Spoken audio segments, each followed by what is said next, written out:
On a bitterly cold January night in 2022, Boston police officer John O'Keefe was found lifeless in a snowbank outside of 34 Fairview Road in Canton, Massachusetts. His body was discovered the following morning, bruised, battered, and partially covered in snow. According to prosecutors, his girlfriend Karen Read dropped him off at a house party attended by fellow law enforcement officers. They allege that after a night of drinking, an argument erupted and Read struck O'Keefe with her SUV, leaving him to die in the freezing conditions. Charged with second-degree murder, vehicular manslaughter while under the influence, and leaving the scene of an accident, Read has maintained her innocence. Her defense argues she's being framed, pointing to a cover-up with law enforcement and inconsistencies in the timeline and handling of evidence. The case has gripped the public, fueled by viral social media debates and allegations of a botched investigation. And tonight, we are live from the courthouse after a day of important expert testimony and compelling video recreations of the alleged crime as the retrial of the century continues.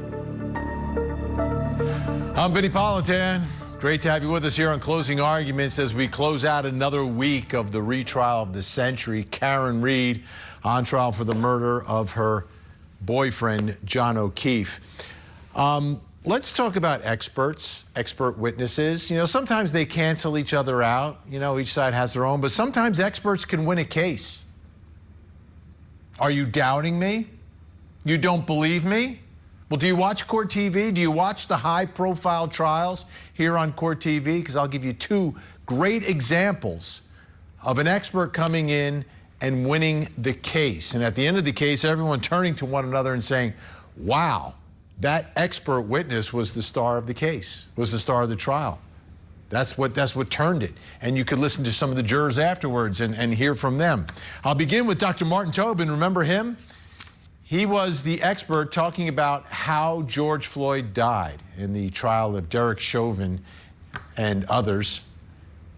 This was a guy who wasn't your normal expert witness. He didn't have a lot of history testifying as an expert, but what happened to George Floyd was in his wheelhouse in being able to explain what happened. And he explained so artfully and so eloquently and made sense to everyone that was watching, including the 12 in the box.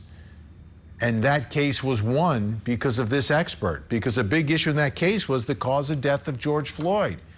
How did he die? Why did he die? And Dr. Martin Tobin was able to explain that to the jury in a way that resonated, and it made him the difference in that case. Okay, maybe you don't remember that one. How about a little more recent? Dr. Ken Kinsey? You remember him? The forensic expert in the Alec Murdaugh trial? The one who put all the pieces together to show the jury how the shootings took place. I mean, he left the defense reeling to the point that the suspect, according to the defense, had to be like 5 feet tall that they were looking for. But he was able to explain it. And it made so much sense. And the overwhelming response by the public and obviously the jury to his testimony made a huge difference in the prosecution of Alec Murdaugh. Now, in this case, prosecutors have brought in their own experts. They brought in experts to talk about the timeline, the digital forensics. They've had experts talking about the wounds on the arm. So they have their experts who could make a difference. But let's talk about Dr. Daniel Wolfe. This is one of the ARCCA guys. The ARCCA guys being called by the defense on behalf of Karen Read.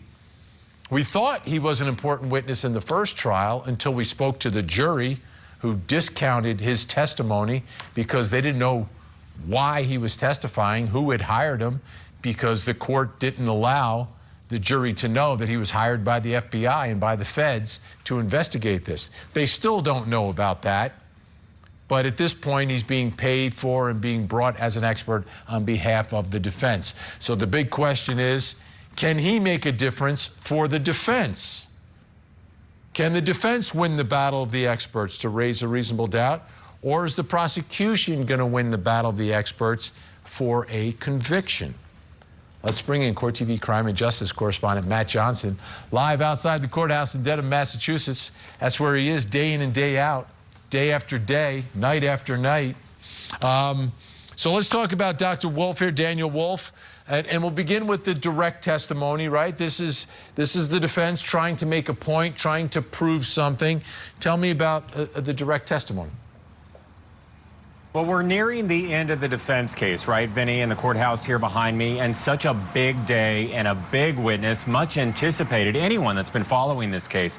So you had the crash reconstructionist who you mentioned, Daniel Wolfe, and he is with the ARCCA company. He testified last year, but this year, very different, and it kind of puts into perspective all of those outside of the president's arguments over his testimony and his new findings, because they're really based on the crash reconstructionist newly hired by the Commonwealth, Aperture, their testimony about their paint, the blue paint, and their testing with an exemplar SUV at 2 miles per hour. Well, he takes their findings and adds more G-force behind it with a crash test dummy. Take a listen.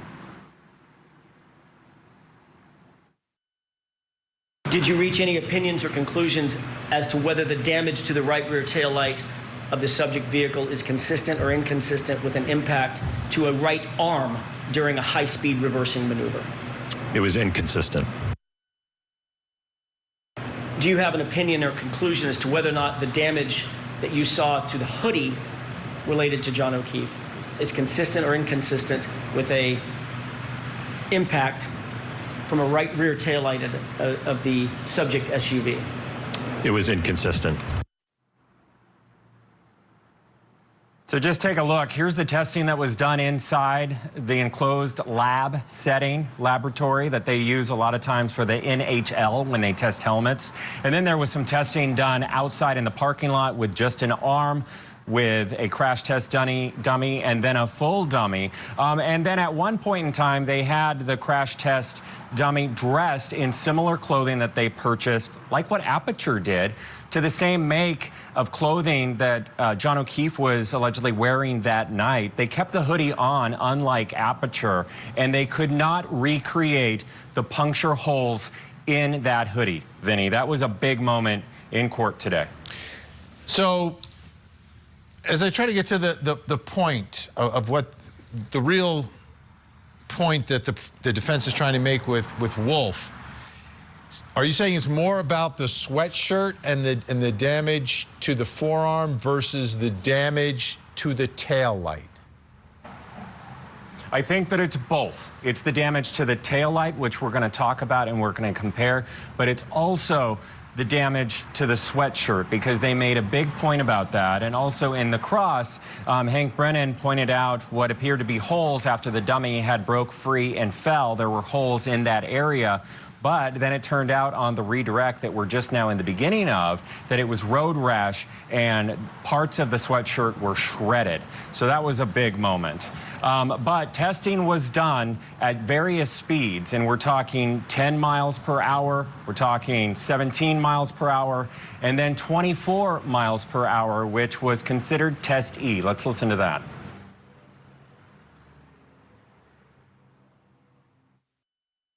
Is there any damage to the internal diffusers on this taillight? So if I go to the next photograph, if I may. Please. So you can see here, there is this kind of thicker, it's actually not a crack. So I'm looking at the clear diffuser here with the dots that you see. This line that you see, kind of opaque. I don't know if you've got a laser pointer to. Donna, may I? Yes. Just so there's no confusion, thank you. So the line right here that's part of the assembly, so that's just a part of how the plastic is molded.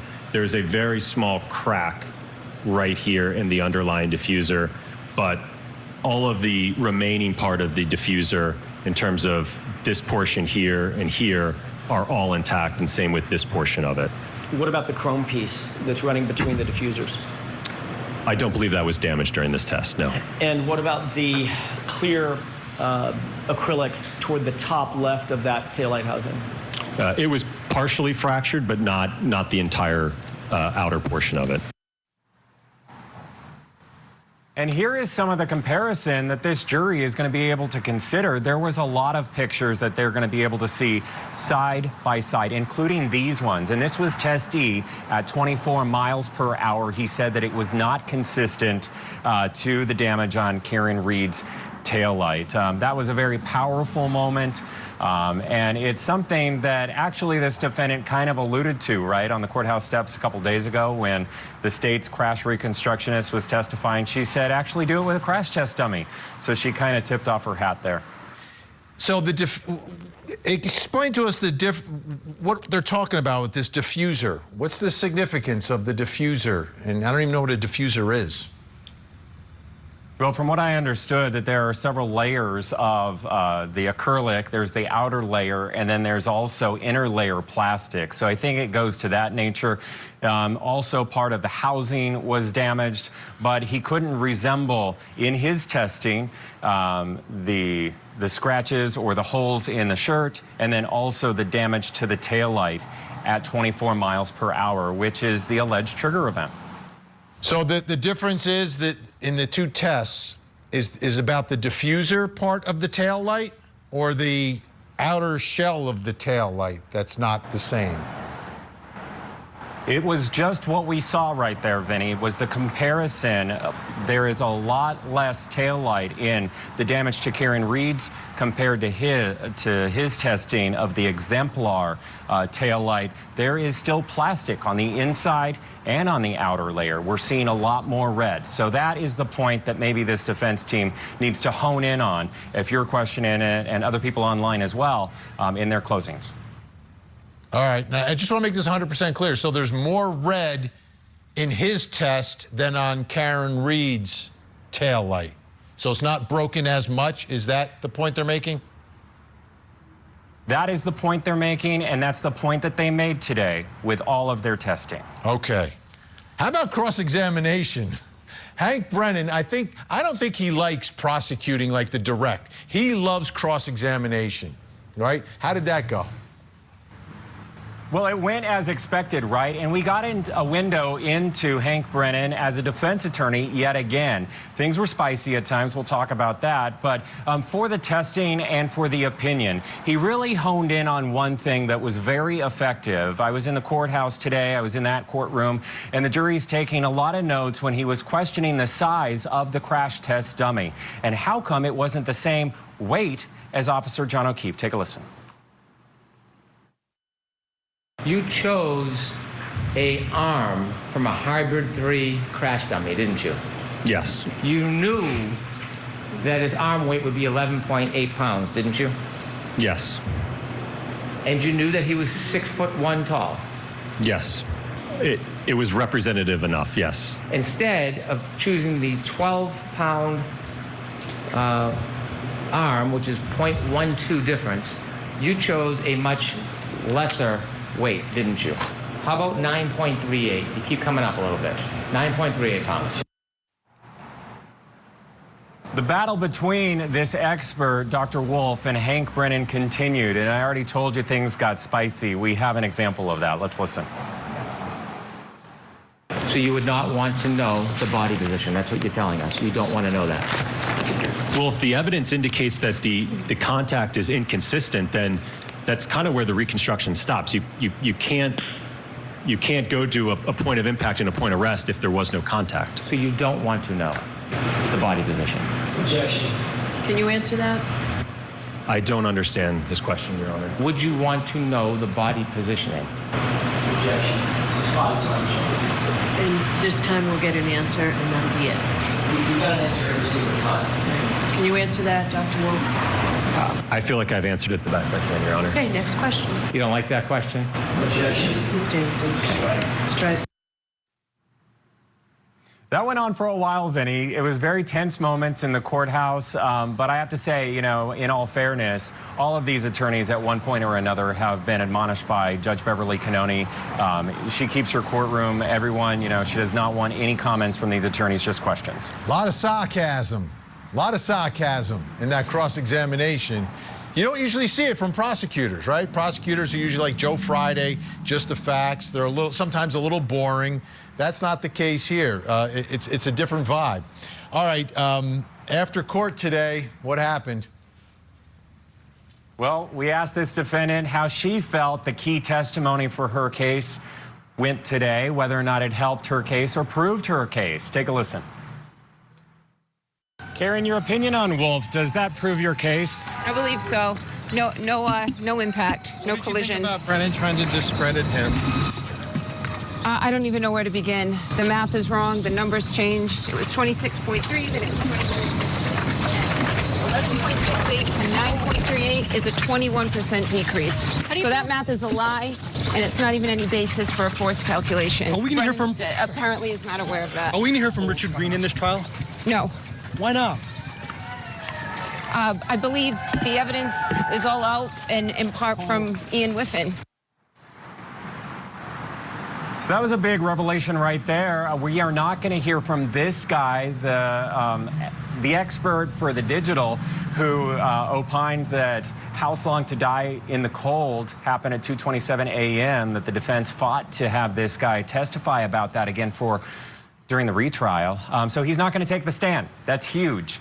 We are going to hear from the other ARCCA expert, and we might hear from another medical professional. I asked Karen Read if she was going to testify. I got another TBD.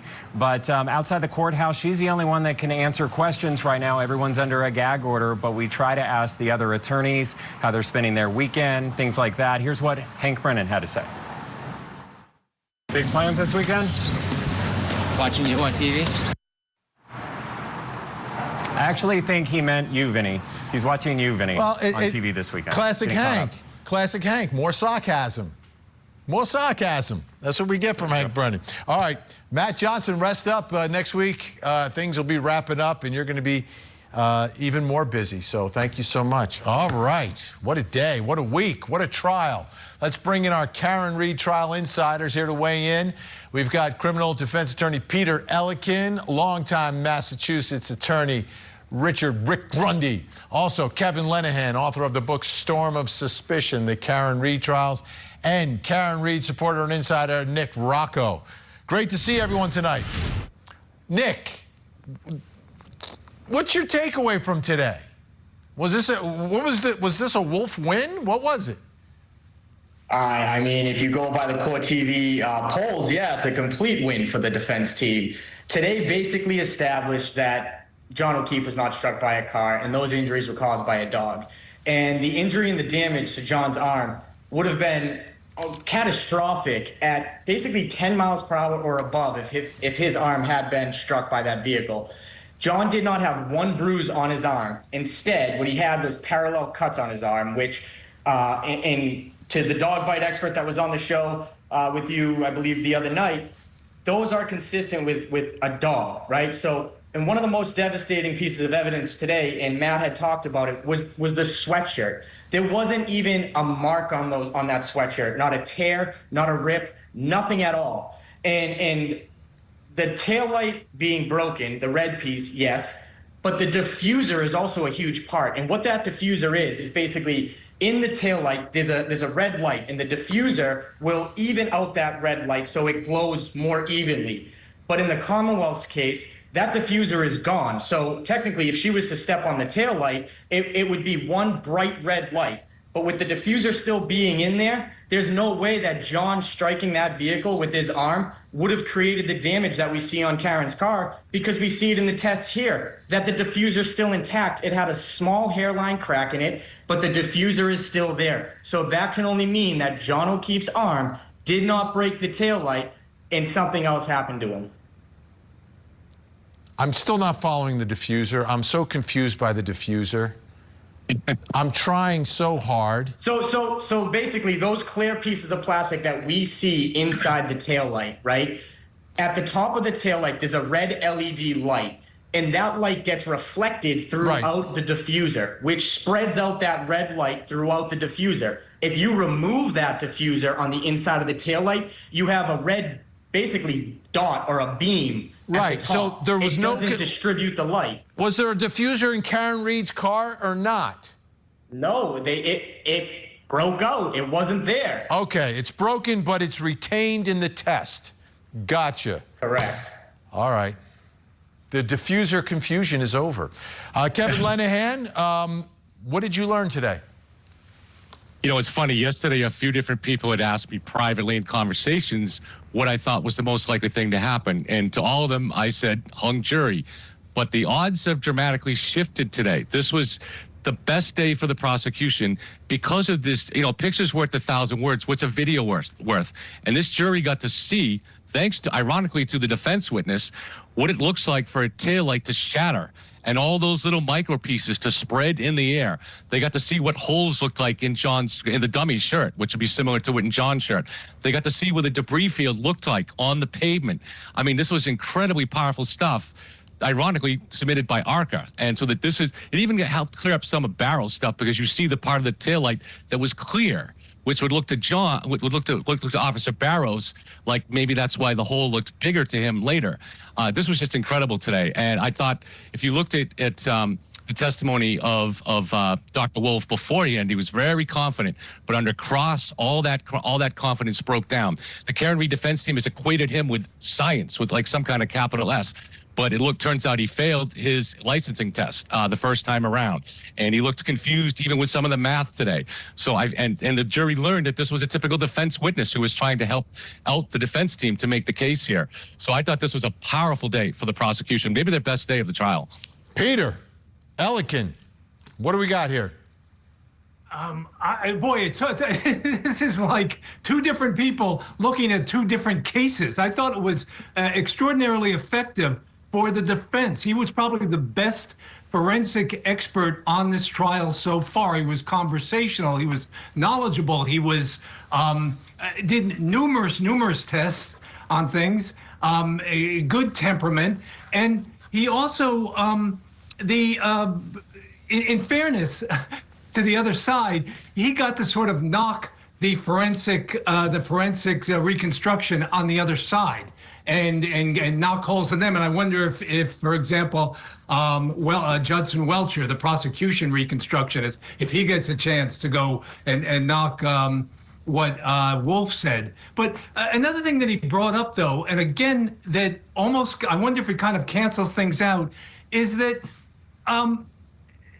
it seems like when you have two, reconstructionists, and the cross-examinations, I don't think really scored either way that much. I mean, the fact that he was enormously effective, and yet Hank Brennan, who this is his wheelhouse, great cross-examiner, brings up things like, the dummy was 200 pounds, but O'Keefe was 216. So can you relate it? It was the arm. The arm was 20% lighter. It was a lighter arm. Right. All right, hold your thoughts.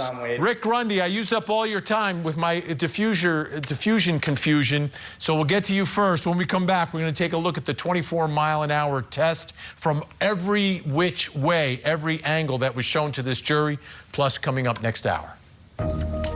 Tonight on Vinnie Politan Investigates, as the retrial of the century gets closer to the end, we go back and look at some of the most important issues in the Karen Read murder trial and ask important questions like, was there enough time for police to plant evidence? Court TV's Vinnie Politan with the latest and breaking true crime stories. Now, let's look at the other side of all of that. Vinnie Politan Investigates. Tonight, 9/8 Central, only on Court TV. Karen Read is in the midst of the retrial of the century. She is factually innocent. She's guilty. There's something wrong in this county. Come at me. The Karen Read Murder Retrial. Live coverage weekday mornings, 8, 7 Central on Court TV. Why did you utilize 24 miles an hour for this test? So it's my understanding that this is the upper end. There is a triggering event of, I believe it's 1162.2, and I think at the end of that data, the speed is approximately 24 miles per hour. So we did a test at the end point, if you will, in that data set. All right, this is the key test, right? 24 miles an hour. That's what we've been talking about throughout the course of this trial. So let's take a look at all the videos from all the different angles showing the impact on the the dummy at 24 miles per hour.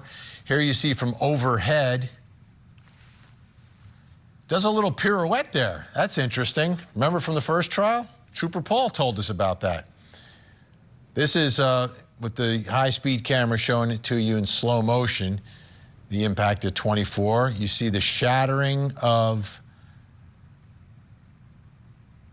the taillight, the spinning off. Now he's harnessed, so he's not going to go flying anywhere, but he does spin. This gives you a wider view of everything that's happening.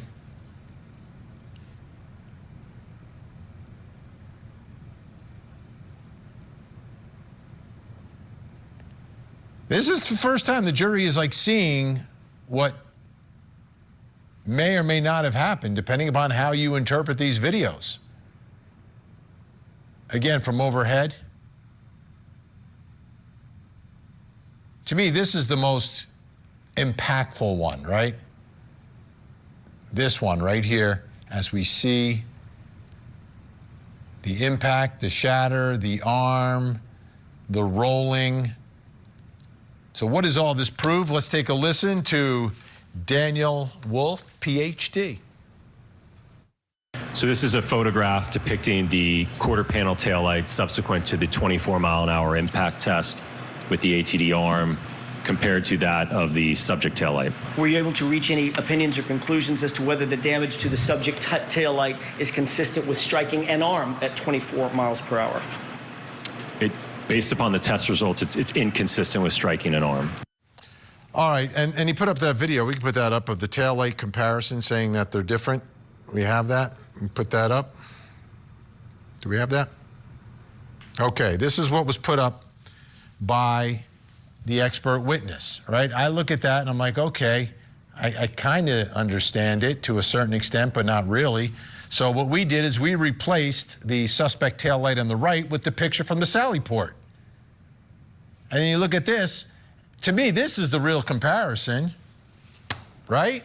And is it that different? How different is it?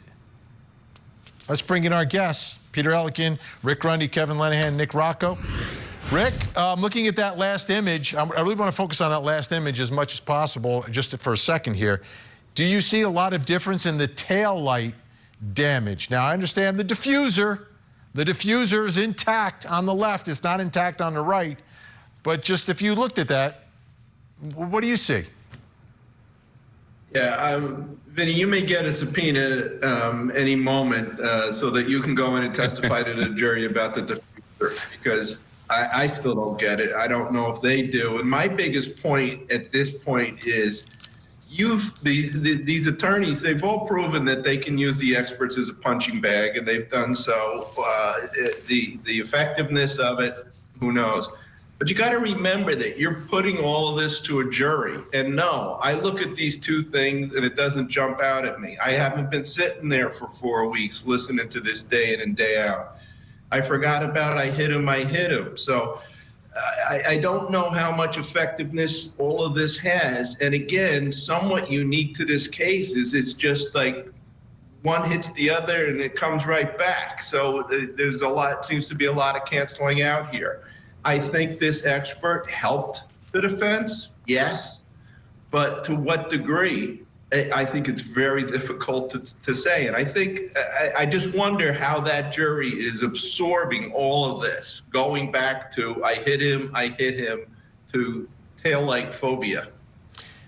Nick, like looking at the damage that is done here from this, do you see, I mean, I don't see a lot of difference. Yeah, there's a few more pieces missing in Karen Read's taillight, but they're both broken. And to me, it answers the question that, yeah, an arm can sort of do that. Now, did his arm do it? I don't know, but an arm seemingly, based on this, could do it, Nick.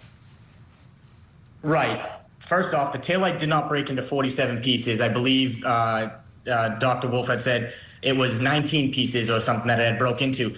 But one of the big key takeaways is this picture on the right-hand side is what the Mass State Police are showing us but we have eyes. We see her vehicle at 5:07 in the morning. We also see her vehicle at 4:17 being put on the tow truck. And all of the red pieces that are missing in the Massachusetts State Police photo is still on her vehicle. So how could it be on her vehicle at those 2 times after the alleged incident of her striking John O'Keefe, and then also look like this? So yes, it taillight can break.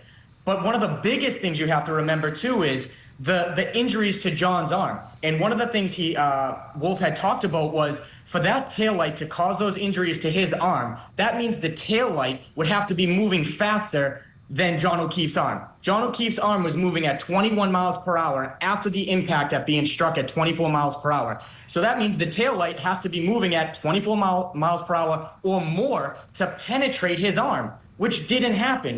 We know that because he has no holes in his sweatshirt. There is not even a tear, a mark. There's no scuff on his sweatshirt, nothing. So how did those circle holes get there other than a canine tooth? We see it here, the jury sees it here, and I think one big takeaway is the defense is showing the jury these videos, not the prosecution, the defense. So I think that also weighs into the fact of, to the jury, why would the defense be showing us this if it wasn't to help her? So I think that also is going to be looked at by the jury.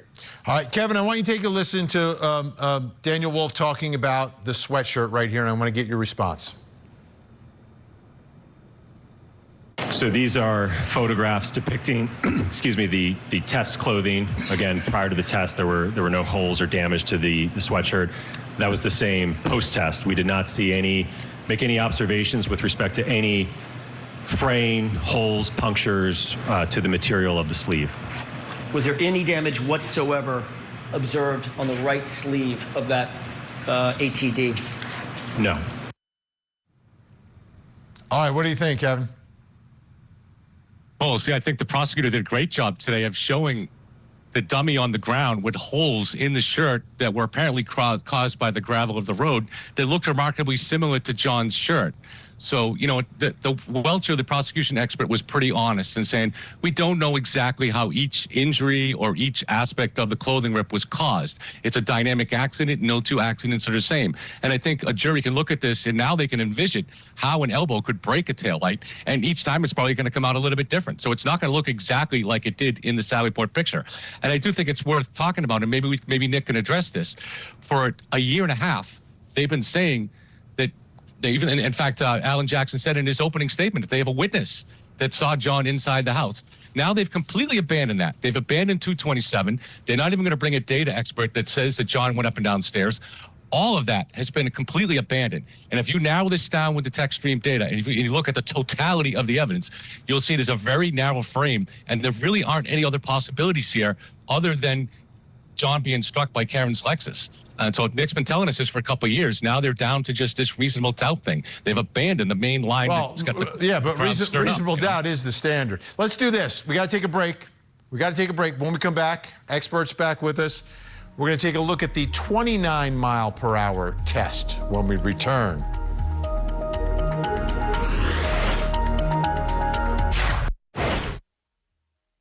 So this was a test that we conducted with a what's known as a rescue Randy, or a test dummy, that was a full-on impact to the right rear corner of the Lexus. So this is the intended impact configuration with the rescue Randy suspended here by the forklift, and again, kind of in the path of the profile at that right rear corner.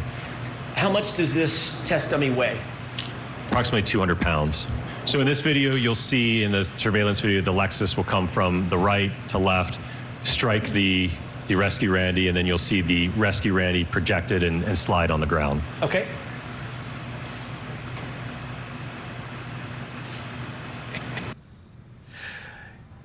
Randy's now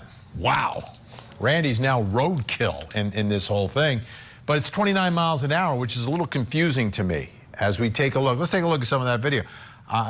I don't know where the 29 miles an hour comes from, and it looks like the striking is different than what prosecutors laid out there.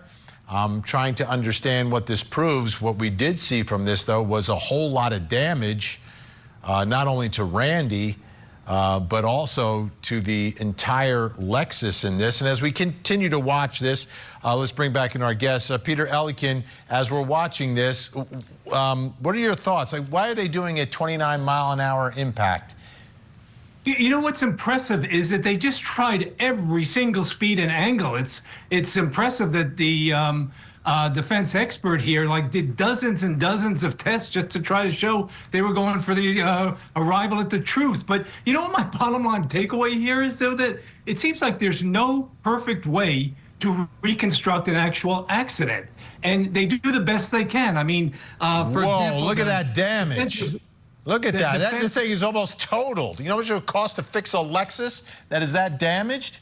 That is. But the expert was saying that what you couldn't see was the interior damage to the light that he just said was not at all consistent with any of those speeds, and that was important. But I mean, my thoughts were really, Joe, just that they were, the defense knocked the prosecution because they said, oh, so you did the test on yourself 2 miles an hour. Well, that isn't really accurate.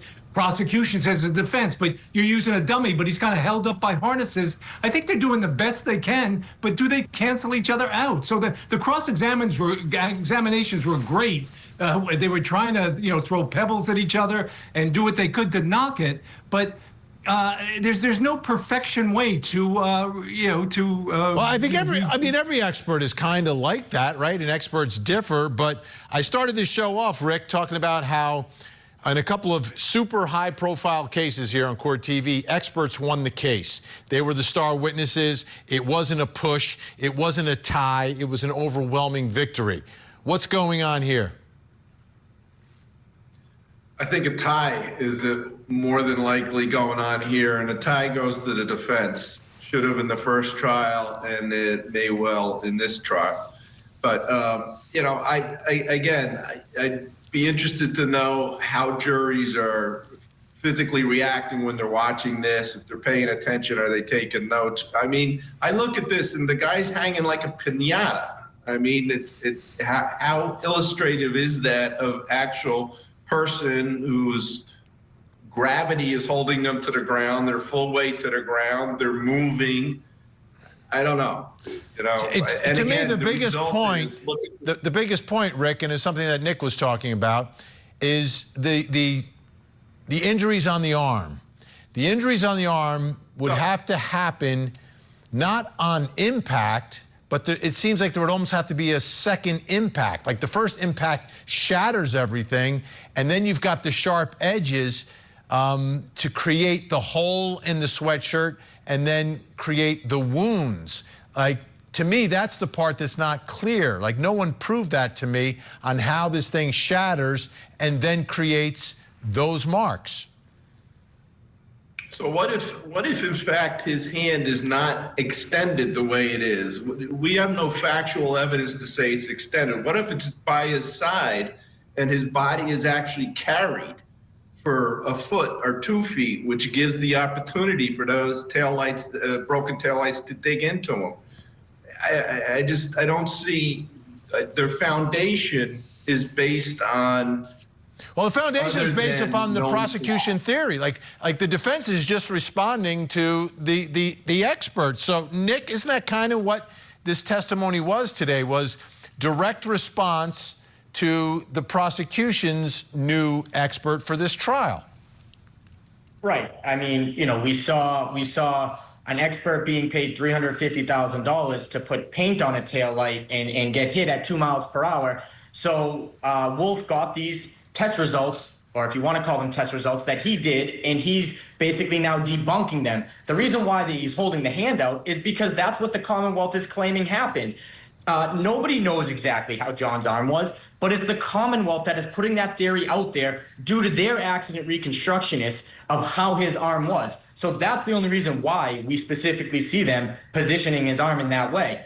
And one thing I really want to touch up on is the fact of the holes in John's shirt are only caused because he got dragged, sorry, not in John's shirt, in the test dummy's shirt, because he got dragged 40 feet or so on pavement. And Hank Brennan wants to keep trying to make the point, well, isn't the grass hard? Isn't the ground solid? Okay, but if he slid across grass, There's still no, cuts or scratches or anything on his body besides his arm. And there's no damage to John O'Keefe's arm that would match up to taillight. It just did not happen that way. And these tests prove it. Let me ask you, Kevin, the holes from the dummy hitting the ground, does that mean the wounds on the arm, on the flesh, would be from hitting the ground as well? Well, we'll have to see in rebuttal what Dr. Welcher says. But I think people have to keep in mind, too, that we've learned from the battery evidence that John got out of the car at 12:31 and 59 seconds. And a mere 17 seconds later, that's when John's phone moved for the very last time. We also learned from the correlation from the phone data and the vehicle data that it was, and from John's phone data, that at 12:08, he turned off his phone. And again, 8 seconds after that, the phone moved for the very last time. So you're talking about a very narrow window here. And this is why it's so important to look at the totality of the evidence. There was no time. There's no other explanation for this. So exactly what happened in each element of the accident, as Peter said, you may not be able to know everything in every accident is unique, but you have to look at the totality of the evidence. All right, you said, there wasn't enough time. There's not enough time. We're out of time. So, but next week is a huge week, and we're going to invite all of you back, obviously. Big thank you to Peter Elkin, Rick Grundy, Kevin Lenahan, and Nick Rocco. All right, folks. Wow, what a week. When we come back, I will reveal something else you need to know tonight. Join Court TV's Vinnie Politan with the latest and breaking true crime stories. Now, let's look at the other side of all of that. Vinnie Politan Investigates, coming up next, only on Court TV. Lori Daybell, doomsday cult mom, convicted killer, and now defendant, and yet another high-profile trial. Will this be the final chapter in the saga of the doomsday cult mom? The Lori Daybell conspiracy trial, Monday morning on Court TV.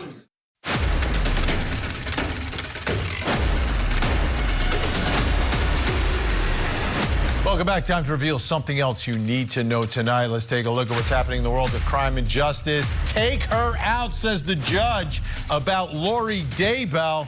What is going on? I told you last night she's unhinged. Let's take a look. The state did raise any issue of character evidence under 404A and 405. That if the defendant opens the door and tries to advise that she's a good person, a peaceful person, a kind person, a loving person, any of those other types of things, that we believe that would allow us under 405 to then bring in specific acts such as the murder of her children, her husband, and her current husband's wife. All right. Which would also be 404B that they withdrew. No, it'd be 405. Yeah, they withdrew it, but if you bring up 404 Then all 404B is in, or do we get a hearing on what 404B can come in? If I open the door, do I get a hearing? We stop trial and I get a hearing on... Stop. We'll have a very short hearing, okay? If you're going to introduce how you have great character and good character, we're going to have a short hearing on what evidence that they can bring in to rebut that character, which could include being convicted of 4 murders. So and would you talk to your advisory counsel during the break. And you don't need to yell at me either. Okay? Yeah, you are, and you do not need to talk to me that way. I'm very courteous. I'm very courteous to you. No, you have been nothing near courteous to me during the course of these proceedings. Talk with your advisory counsel about the rest of your cross. We're going to resume in 15 minutes. All rise.